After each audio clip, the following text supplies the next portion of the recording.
today I'm going to review powers of 10 with you. I'm going to start with positive powers first. So when we're talking about powers of 10, the base, the big number on the bottom, will be 10, and then we will have an exponent. The exponent is going to tell us how many zeros that go with a 1. So I'm going to change over to paper so that we can look at some examples. All right, so we're going to look at some positive powers of 10. I want to remind you that anything raised to the power of 0 is 1. So for example, 10 to the 0 equals 1. Also, let's look at 10. 10 to the first is the same thing as just having 1 10. Okay, so 10 to the first is 10. 10 squared, we should know, is 10 times 10, because the base tells us how many 10, the base is 10, the power is 2, so we're going to have 2 10s, and we know that 10 times 10 is 100. Thus, there are 2 zeros. Likewise, 10 cubed is 10 times 10 times 10, which is 1,000, and if you notice, that is 3 zeros, 1, 2, 3.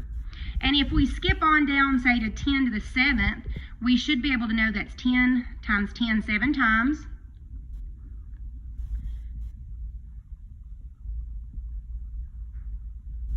One, 2, 3, 4, 5, 6, 7, which is going to be a 1 with 7 zeros. 1, 2, 3, 4, 5, 6, 7. And remember, when we're writing a number, we start at the back and we do 1, 2, 3, comma, 1, 2, 3, comma.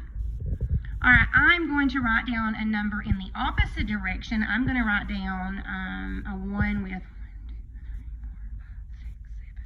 9 zeros.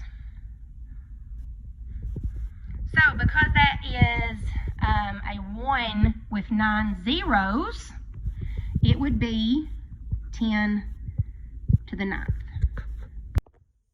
Okay, so now we're going to talk about negative powers of 10. So we're still going to have a base of 10, meaning the big number on the bottom is 10, but the power or exponent is now going to be negative.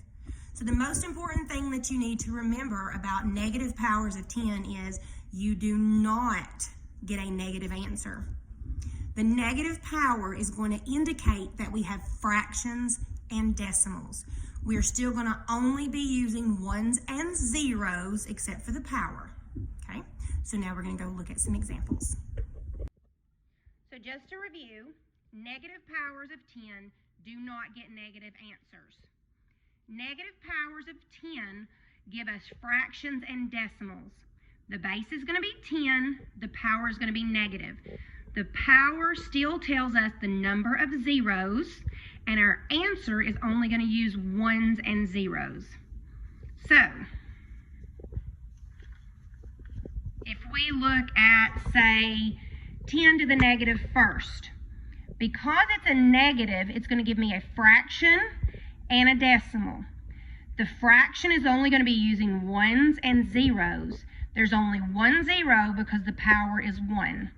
Likewise, we say 1/10, and we should know that is 0.1. If we didn't know that, the pattern is going to tell me I'm going to have 1 0, 0.1. Going over to 10 to the negative 2. The negative 2 tells me that I'm going to have 2 zeros, but it also tells me in expanded form I'm going to have 10 times 10 in the denominator. We will only be using ones and zeros. 1 over 100 because 2 is going to give me 2 zeros. And 1/100th is equal to 0.01. And notice there are 2 zeros. We don't ever want to leave off our leading 0. All right, and we'll also do 10 to the negative 5th. The numerator is going to be 1. We're going to have 5 10s in the bottom. This is called expanded form. And when we simplify that into standard form, it's going to be a 1 with a 1 on the bottom and 5 zeros. 1, 2, 3, 4, 5. Every 3 you put a comma. We also have a decimal. There are going to be 5 zeros. 1, 2, 3, 4, 5, and a 1.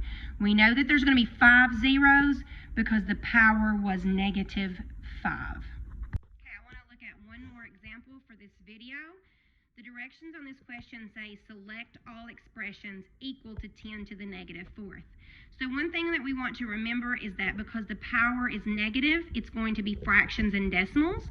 But if you look at the answer choices given below, there are no whole numbers, so that's good.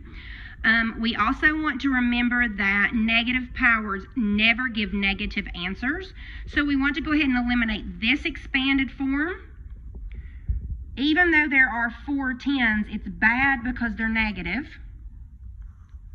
We also want to eliminate this one because when you put a negative power in the denominator, it no longer becomes negative. Just a reminder that because the power is negative 4, we have to have 4 zeros. So let's count this one. 1, 2, 3. Nope. Let's count this one. 1, 2, 3. Nope. When we take 10 to the negative fourth, we're going to move it down to the bottom and give it a positive fraction. So this is true. We've already eliminated over here. So let's go back here. 0.0001, yes, that would be true. 1 over 10,000, let's count our zeros. 1, 2, 3, 4, yes. And let's look at this expanded form. We have a numerator of 1 and we've got 4, 1, 2, 3, 4 positive 10s on the bottom. So we would select that one as well.